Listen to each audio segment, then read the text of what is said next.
ouvrir ensemble la parole de Dieu dans l'évangile de Marc au chapitre 9 et au verset 2.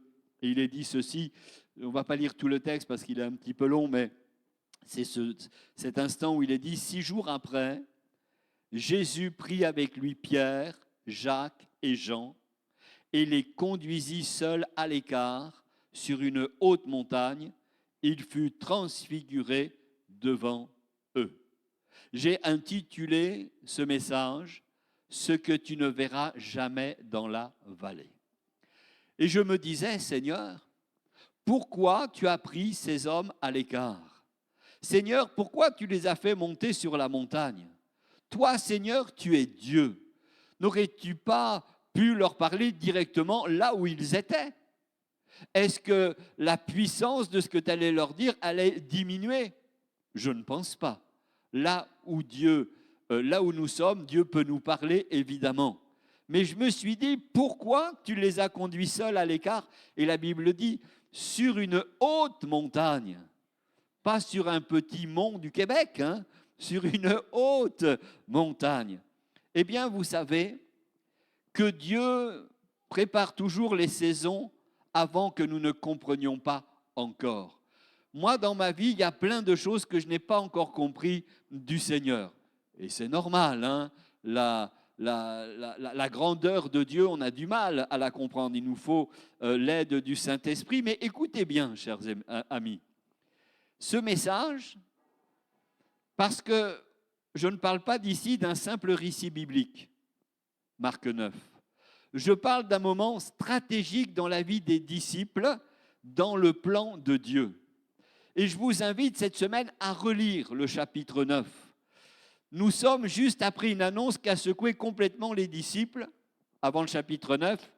Jésus vient de leur dire qu'il allait souffrir, qu'il allait être rejeté, qu'il allait être mis à mort et qu'il ressusciterait 3 jours après. C'était un drôle de message. On peut le dire qu'ils ont eu du mal à comprendre, qu'ils ont eu du mal à encaisser. Parce que pour eux, en lisant les évangiles avant Marc 9, on comprend que c'est un choc qui est total. Parce que dans leur esprit, le Messie ne devait pas souffrir. Dans leur esprit, il devait régner immédiatement. Ils attendaient une victoire visible, rapide, politique, humaine. Mais ils n'avaient pas compris. Ça, c'était les yeux de la chair. Et quand Jésus parle de croix, de souffrance, de rejet, ça ne rentre pas dans leur logique. Mais j'aurais été pareil, hein. On aurait tous été pareils. Leur foi, elle était en train de bousculer. Leur repère était en train de trembler. Leur compréhension de Jésus était en train de profondément être remis en question. Même, vous vous souvenez du passage, Pierre va même jusqu'à reprendre Jésus. Pierre reprend Jésus comme s'il voulait corriger le plan divin. Ça ne marche pas, hein? Jésus répond fermement dans Marc 8, 33 en lui disant que ses pensées ne sont pas celles de Dieu. Autrement dit, tu ne comprends pas encore ce que je suis en train de faire. Est-ce que vous comprenez toujours ce que le Seigneur est en train de faire dans vos vies? Pas toujours, hein? Pas toujours. Alors, il faut comprendre quelque chose de très important ce matin. Quand Dieu commence à briser nos attentes, ce n'est pas pour nous détruire, mais c'est pour nous emmener sur la montagne. C'est pour nous élever avec une compréhension encore plus profonde. Et c'est exactement dans ce moment de tension, de confusion, quand Jésus parle aux disciples qu'il allait souffrir et mourir, même de désorientation spirituelle, que Jésus prend 3 disciples et les conduit sur une haute montagne. Tout ce qui est dans la Bible, ce n'est pas des textes écrits au petit bonheur la chance. Ce n'est pas un hasard s'il les emmène sur le haut de la montagne. J'en parlais il y a quelques instants avec les membres du comité. Je crois que des fois, pour un comité, pour une église, pour des prédicateurs, pour des membres d'activité, on a besoin d'une pause dans le ministère. On a besoin d'une pause. Nous, on veut tout faire tout vite et puis toujours tout pour le Seigneur. C'est bien, j'aime ce zèle, hein, évidemment. Mais il faut des pauses dans le ministère. Ce n'est pas un moment secondaire ce qui se passe ici. C'est une préparation divine. Parce que Dieu, c'est une chose que les disciples ne savent pas encore. Comme vous. Ils vont rentrer dans une saison extrêmement difficile sans Jésus. Ils vont voir souffrir le Maître, ils vont être rejetés, ils vont être humiliés et même certains vont être crucifiés. Leur foi va être mise à l'épreuve comme jamais auparavant. Alors, avant la croix, Dieu leur donne la montagne. Et on va y venir. Avant la douleur, Dieu va leur donner la gloire. Avant cette confusion totale, Dieu va leur donner une révélation claire de qui est vraiment Jésus. Alors, sur cette montagne, ils vont voir quelque chose qui va rester gravé en eux toute leur vie. La gloire de Christ transfigurée devant leurs yeux. Mes amis, vous et moi, on aurait assisté à ça, ça aurait été un choc et on s'en serait souvenu toute notre vie. Mais certainement qu'un jour vous avez vu la gloire de Dieu dans votre vie. Oh, peut-être pas à cette échelle-là, mais ça vous a marqué à jamais. Et vous seriez peut-être comme des personnes très très âgées à répéter toujours la même chose. Oh, à cette époque, Dieu a fait ceci. Oh, mais je me rappelle. Et puis vous allez rabâcher toujours la même chose. Moi, je rabâche toujours la même chose. Il y a un truc qui m'a marqué toute ma vie, je vais vous le dire. Avant d'être dans le ministère, je suis allé dans une école biblique. Ça m'a marqué que j'en parle pratiquement toutes les semaines de mon école biblique. Et vous savez quoi ? Ça fait plus de 35 ans. Mais il y a sûrement des choses qui vous ont marqué. Parce que dans cette école, 24 heures sur 24 pendant 3 ans, j'étais dans la Bible, dans la Bible, dans la Bible, dans la Bible et dans la Bible. Tu as connu ça. 24 heures sur 24, mes amis. Ah, tu as connu ça. Certains qui ont pris du temps comme ça, des mois ou même des années, on est tellement marqués parce que dans ces temps-là, comme on n'est que dans la Bible, quand on n'est qu'avec le Seigneur, ben il se passe des choses qui ne nous perturbent pas quand on est dans la vie courante. Je ne vous dis pas qu'il faut être dans les monastères. Hein. Je ne vous dis pas ça. Mais il y a des choses comme ça qui ont marqué notre vie. J'aimerais te dire un point. C'est que tu ne monteras jamais plus haut avec Dieu en restant dans ton confort. Non, jamais. Chacun d'entre nous, il faut vraiment saisir ce que Jésus est en train de faire ici. Parce que ce n'est pas un simple déplacement physique que d'aller sur la montagne. C'est une démonstration spirituelle puissante. Le texte dit, Jésus prit avec lui Pierre, Jacques et Jean, et il les conduisit seuls à l'écart sur une haute montagne. Regardez bien, Jésus ne leur demande pas de réfléchir. Il ne leur pose même pas une option. Il les prend et il les conduit. Ce n'était pas le moment de dire « j'ai pas envie, Seigneur, j'ai autre chose à faire ». Non, même en même temps, ils doivent marcher, en même temps, ils doivent suivre, en même temps, ils doivent avancer. Et c'est là qu'ils deviennent forts. Si nous sommes tous en même temps, dans la louange, dans l'adoration, dans la prière, dans la lecture de la Bible, mais mes amis, on est des tueurs. On est des tueurs spirituels. On va vraiment avancer. Et c'est là que commence une vérité forte. Dieu ne te pousse jamais vers le sommet sans demander de quitter ce qui te retient en bas, la vallée. La montagne dans la Bible n'a jamais été un lieu de facilité. Je peux regarder tous les textes de la Bible. C'est un lieu où la respiration, la montagne. Vous êtes déjà monté en montagne ? Vous avez déjà pris le sac à dos ?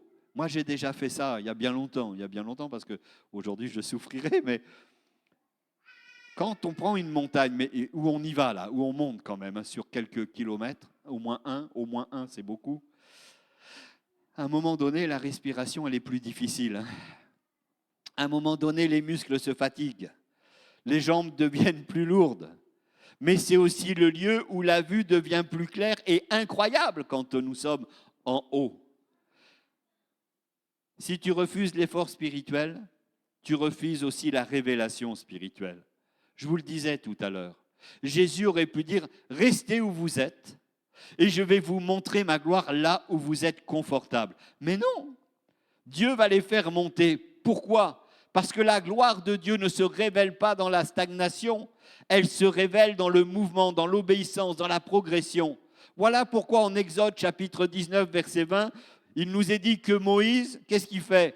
Il monte sur la montagne, et que Dieu descend dans le feu. Ça veut dire quoi? Ça veut dire que la montée de l'homme précède souvent la manifestation de Dieu, bien-aimés. Et je crois que c'est important, parce que c'est ici que beaucoup bloquent dans leur croissance spirituelle. Ils veulent que Dieu descende dans leur confort, alors que Dieu les appelle à monter vers sa présence. Les moments de prière, les moments d'intimité. Je suis un pasteur, je me répète, mais c'est ce qu'il y a de plus important. Regardez Abraham. Abraham, dans Genèse 12:1, il est dit « Va-t'en de ton pays, de ta patrie et de la maison de ton père. » Dieu ne lui dit pas « Écoute Abraham, t'es bien gentil, alors comme t'es bien gentil, reste tranquille. Reste tranquille, je vais tout faire sans rien changer dans ta vie. » Non, Dieu lui demande de quitter. Pourquoi? Parce que la foi commence toujours là où le confort s'arrête. On est toujours très confortable dans nos situations spirituelles. Moïse, il va quitter l'Égypte. Un certain Élie quitte la sécurité humaine. Les disciples, ils vont quitter les filets. Et Jésus dit dans Luc 9, 23 qu'il renonce à lui-même. Qui? Celui qui veut me suivre. Qu'il renonce à lui-même. Écoutez-moi bien, il y a des niveaux dans la présence de Dieu que tu ne peux pas atteindre avec une vie spirituelle de paresseux. Oh, pasteur, oui, il y en a qui ont des vies spirituelles de paresseux. Il y a des révélations que tu verras jamais si tu restes dans la même routine, si tu adresses à Dieu toujours les mêmes excuses, les mêmes résistances intérieures. Parce que Dieu ne construit pas les hommes et des femmes puissants dans la facilité, il les forme dans la montée. Quand c'est difficile, quand on a du mal à respirer. J'aimerais être clair avec chacun d'entre vous aujourd'hui. Je suis un petit peu excité, mais ce n'est pas grave. Si ta vie spirituelle ressemble à celle d'il y a 5 ans, réfléchis, alors tu n'as pas encore compris l'appel de la montagne. Dieu ne t'appelle pas à survivre spirituellement. Il t'appelle à progresser spirituellement. Tu es le meilleur. Viens, tu es le meilleur. Ah oui, voilà. Ça, lui, il écoute, vous avez vu? Il vient au pied du pasteur, c'est dingue. Vous savez, Dieu ne nous appelle pas à survivre spirituellement, bien sûr que non. Il nous appelle à progresser spirituellement. Et pourquoi pas ce temps de l'été, juillet-août, ne pourrait pas nous permettre de progresser? Progresser, c'est toujours difficile, parce que progresser, quand j'y réfléchis, ça demande des décisions concrètes. Pas des vagues intentions. Peut-être que ton confort aujourd'hui, c'est ton manque de discipline dans la prière. Peut-être que ton confort aujourd'hui, c'est ton absence de lecture biblique régulière. Peut-être que ton confort, c'est une vie spirituelle basée sur les émotions et non sur la constance. Mais Dieu nous dit aujourd'hui, si tu veux voir ce que je veux te montrer, il faut accepter de monter, de prendre du temps. Et monter, ça veut dire non à certaines distractions. On prend du temps dans la prière et on ne regarde pas Colombie-Portugal. Ah, voilà, ouais, 15 ennemis. Vous savez que je plaisante. C'est dire oui à la discipline. C'est dire oui à la fidélité dans les petites choses. C'est dire oui à une vie de consécration réelle. Dans Luc chapitre 16, verset 10, il est dit, on connaît ce texte, « Celui qui est fidèle dans les petites choses est fidèle aussi dans les grandes. » Ça veut dire que la montée commence dans les détails que personne ne voit. Ce n'est pas seulement sur la montagne que tout change, c'est dans les choix quotidiens qui vont t'y conduire. Je le dis avec amour, mais avec sérieux. On ne peut pas demander une nouvelle dimension avec Dieu tout en refusant de quitter l'ancienne, frères et sœurs. Ça ne marche pas.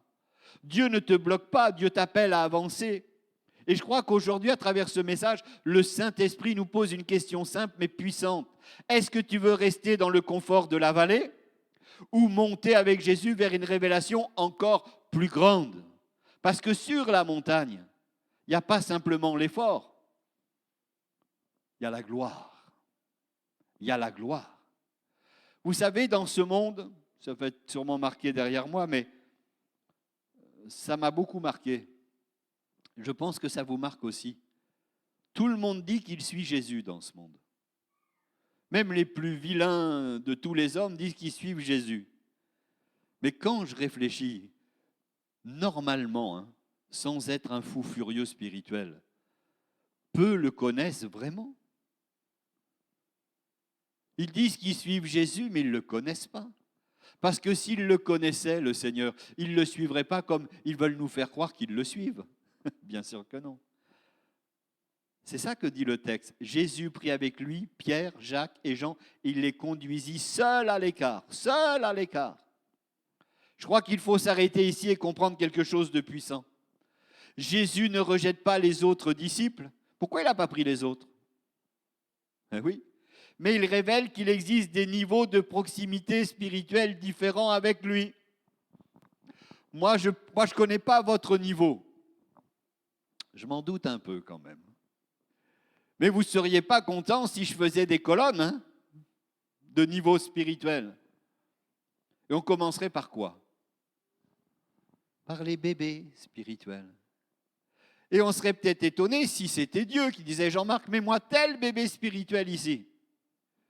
Tel adolescent spirituel, tel adulte spirituel, tel homme ou femme ferme dans sa foi spirituelle. Ben, il y a peut-être des bébés spirituels qui seraient dans la colonne et qui ont 30 ans de conversion. Et il y aurait peut-être des chrétiens affermis qui ont 2 ans de conversion. Notre niveau spirituel, mes amis, tous les disciples marchent avec Jésus à l'époque.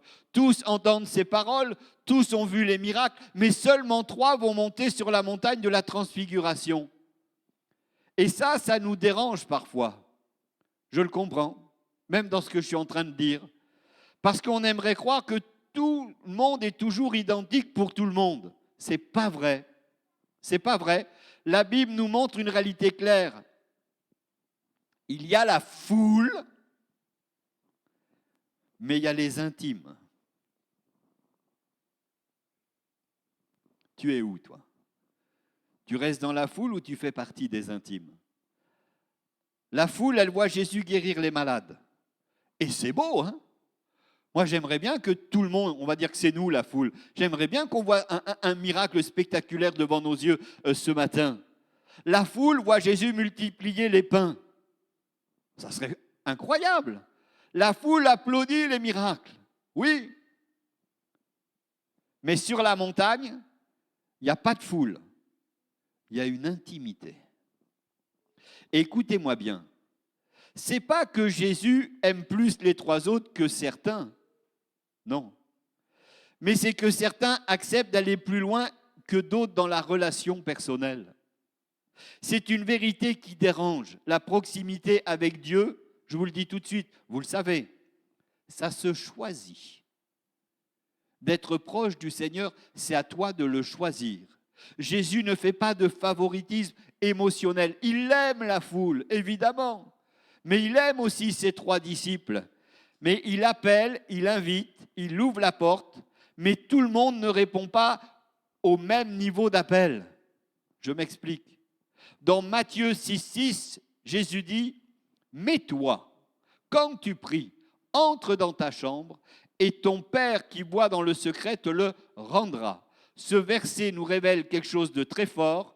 La vraie transformation spirituelle ne se joue pas devant les autres, mais dans le secret.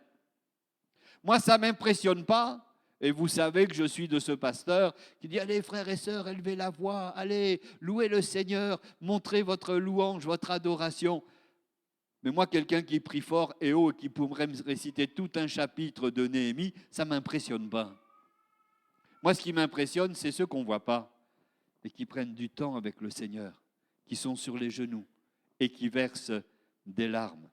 Ce verset nous révèle ces choses. Pierre, Jacques et Jean, ils ont accepté une séparation temporaire de la foule, bien sûr. Ils ont accepté de monter là où les autres ne sont pas montés. Ils ont accepté de quitter le bruit pour entrer dans la profondeur. Et c'est là que tout change. Et c'est là où je dis que des fois, dans nos équipes, parce que je n'ai pas terminé, je viens de me rappeler, qu'il faudrait que nous prenions du temps, une petite journée ou 2, à se mettre à l'écart, pour louer, pour prier, pour se placer devant le Seigneur. Parce que dans la foule, on peut entendre parler de Jésus, mais dans l'intimité, tu entends Jésus lui-même. Et ça fait la différence. Dans la foule, tu peux voir ce que Dieu fait pour les autres, mais dans l'intimité, tu commences à comprendre qui Dieu est pour toi. Je crois que c'est un passage qui peut changer toute notre vie, évidemment.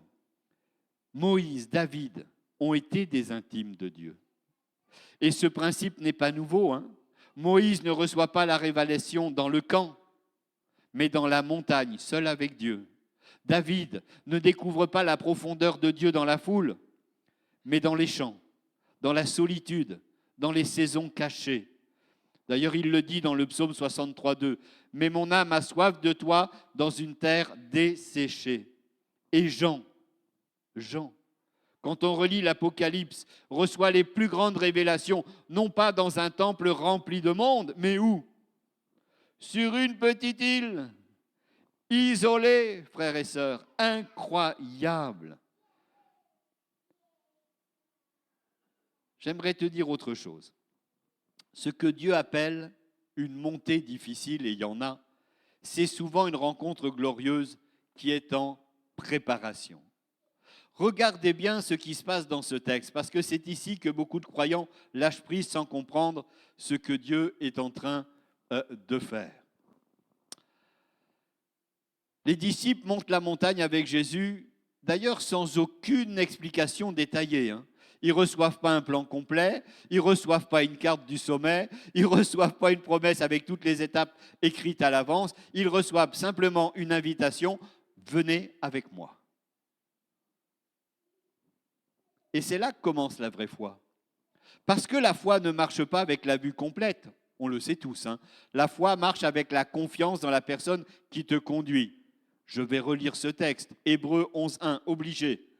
La foi est une ferme assurance des choses qu'on espère, une démonstration de celles qu'on ne voit pas encore. Donc, les disciples montent, ils avancent, ils respirent difficilement, sûrement, ils sentent le poids de la montée, mais ils continuent. Pourquoi? Parce que Jésus est devant eux, frères et sœurs. Tu traverses peut-être un moment difficile, mais Dieu marche devant toi. Tu l'as souvent proclamé, ça. Mais maintenant que tu es dans la situation, il faut que tu le crois. Écoutez-moi bien, tant que Jésus est devant toi, tu es sur le bon chemin, même si le chemin est difficile, frères et sœurs. Arriver au sommet, c'est quelque chose qui est fort. Moi, je me souviens de quelques montagnes, ou de petites montagnes que j'ai pu gravir, même des grandes. Ça m'est arrivé. Elle était tellement grande qu'on ne pouvait pas redescendre.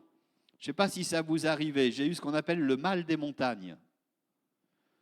C'est tellement haut, tu as du mal à respirer, tu vois que les marmottes, il n'y a plus personne, il n'y a que des marmottes. Et je m'étais endormi à 2 heures du matin, on était sous une tente, je me réveille. Je ne savais plus où j'étais. Ma tête, elle tournait, parce que je n'avais pas assez d'air. C'est le mal des montagnes. Quelque chose explose spirituellement quand ils arrivent au sommet. Jésus est devant eux, mais attention, Jésus est transfiguré. Ce n'est pas le même Jésus de la vallée, celui qui est sur la montagne. Matthieu 17:2 dit qu'il devient resplendissant comme le soleil. Ses vêtements deviennent d'une blancheur éclatante. Et quelle drôle d'image ils avaient devant eux. Et si ça ne suffisait pas, ils auraient pu avoir une crise cardiaque quand même. Moïse et Élie apparaissent. Et la gloire de Dieu remplit l'atmosphère. Imaginez la scène, ils étaient fatigués en montant, mais ils sont saisis par la gloire quand ils arrivent. Ça leur a redonné des forces, frères et sœurs. Il y a des saisons dans notre vie où tu vas appeler ceci une montée difficile. Pourtant, Dieu, il appelle ça une réalité qui te prépare à la gloire. Nous voulons voir la gloire de Dieu. Bien sûr, tu es fatigué. Bien sûr, tu es dans l'effort. Bien sûr, il y a des obstacles. Mais Dieu regarde le sommet là où il veut te rencontrer. D'ailleurs, Romains 8:26-28 nous dit que toute chose concourt au bien de ceux qui aiment Dieu. J'allais presque dire même les choses incompréhensibles. même les saisons qui sont lourdes, même les chemins que tu traverses qui sont peut-être difficiles. Peut-être que tu es dans une période où tu dis, Seigneur, je ne comprends pas pourquoi c'est si dur, pourquoi ça prend autant de temps, pourquoi je dois passer par là. Mais Dieu répond aujourd'hui, continue de monter, mon enfant. Continue de monter. Parce que si tu t'arrêtes maintenant, tu vas abandonner juste avant la révélation que Dieu a pour toi. Ça serait dommage. Il y a des chemins qu'on ne comprend pas, mais quand on arrive au bout du chemin que Dieu nous a demandé de parcourir, eh bien nous voyons la gloire de Dieu. Est-ce que Joseph avait compris la prison? Qu'est-ce qu'il a eu après la prison? Le palais. Oh, il a eu le palais. Est-ce que David avait compris le désert? Qu'est-ce qu'il a eu après le désert? Le trône. Les disciples n'ont pas compris la montagne qu'après la transfiguration. Et peut-être que toi aussi aujourd'hui, tu es dans une saison où Dieu est en train de construire quelque chose en toi que tu ne verras qu'après avoir persévéré. J'aimerais vous dire ceci, bien-aimés, avec foi, avec force. Dieu ne te fait jamais monter pour te fatiguer inutilement. Ça, c'est pas vrai. Chaque pas avec Dieu a un sens. Chaque effort a un but. Chaque lutte a une direction. J'aimerais demander peut-être aux musiciens de revenir. Et souvent, ce que nous appelons « Seigneur, tu es en retard », moi je l'ai dit dans ma bouche, mais « Seigneur, tu es en retard », non, Dieu n'appelle pas ça un retard. Dieu appelle ça une préparation.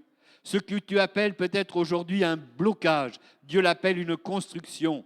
Ce que tu appelles le silence, Dieu l'appelle une formation intérieure. Alors ce matin, ne t'arrête pas, bien-aimé, au milieu de la montée. Ne lâche pas Jésus à mi-chemin, parce que ce que Dieu t'a réservé au sommet est plus grand que tout ce que tu es en train de vivre dans la vallée. Et je termine. La montée est temporaire, mais la gloire de Dieu te prépare parce qu'elle est éternelle dans ton témoignage. Alors continue de monter, parce que le sommet va parler plus fort que la vallée. Alléluia. Et puis il y a une gloire que tu ne verras jamais dans la vallée. J'aimerais que vous puissiez comprendre quelque chose de profond avant de quitter ce message. C'est que Pierre, Jacques et Jean ne sont pas montés sur cette montagne au hasard. Ils ont été conduits par Jésus lui-même. Et cela change tout. Parce que quand Jésus te conduit quelque part, ce n'est jamais pour te perdre, mais c'est toujours pour te révéler quelque chose de plus grand. Et ce qui est puissant ici, c'est que l'expérience n'a pas été un moment d'émotion, elle n'a pas été juste une belle histoire spirituelle, mais elle était un repère pour toute leur vie future. Parce que des années plus tard, vous le savez comme moi, Pierre va encore parler de cette montagne. Comme on le voit dans 2 Pierre 1,18, où il rappelle qu'il a vu la majesté de Christ de ses propres yeux. Pourquoi en parle-t-il encore? Parce qu'il y a des expériences, je vous le disais en début de message, avec Dieu qui deviennent des piliers intérieurs quand tout le reste s'écroule. Alors nous allons prier et demander au Seigneur sa gloire. Si toi, ce matin, qui que tu sois, dans ce lieu qui nous regarde, tu acceptes de monter avec Jésus, tu vas découvrir une vérité que la vallée ne pourra jamais t'offrir. Sa gloire vaut chaque effort, sa gloire vaut chaque pas, sa gloire vaut chaque renoncement, alors que Dieu soit béni. Seigneur Jésus, nous sommes là devant toi.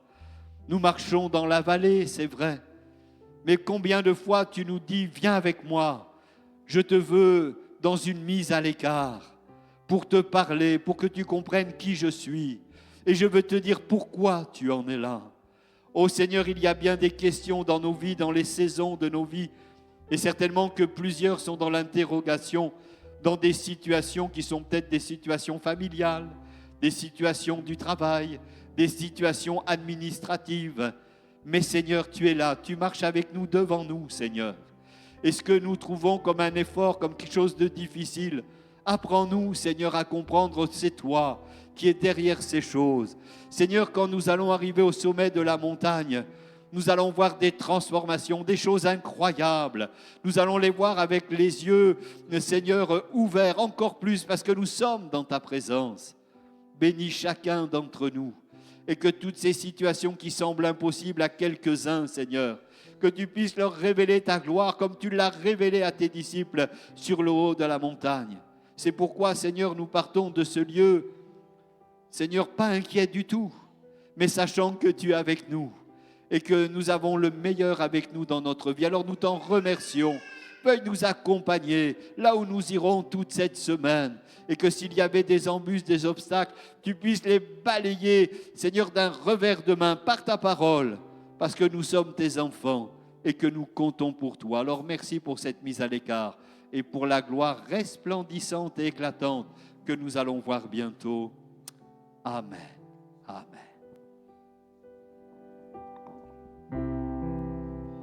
Alléluia.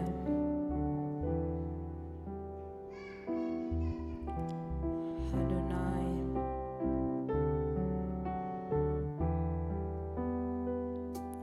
Tu lever du soleil jusqu'à son coucher, que ton nom soit sanctifié.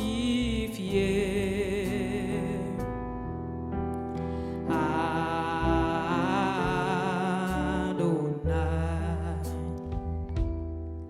Du lever du soleil jusqu'à son couchant, que ton nom soit sanctifié.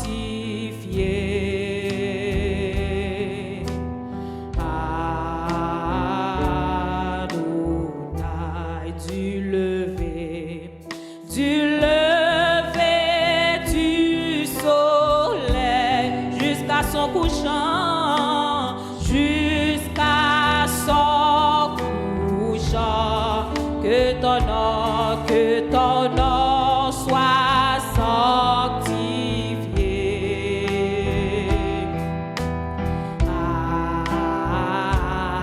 Adonai.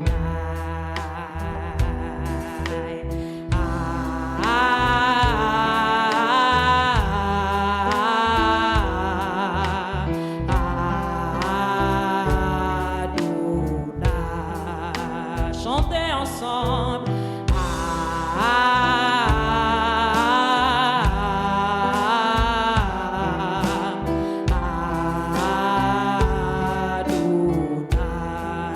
Adonai,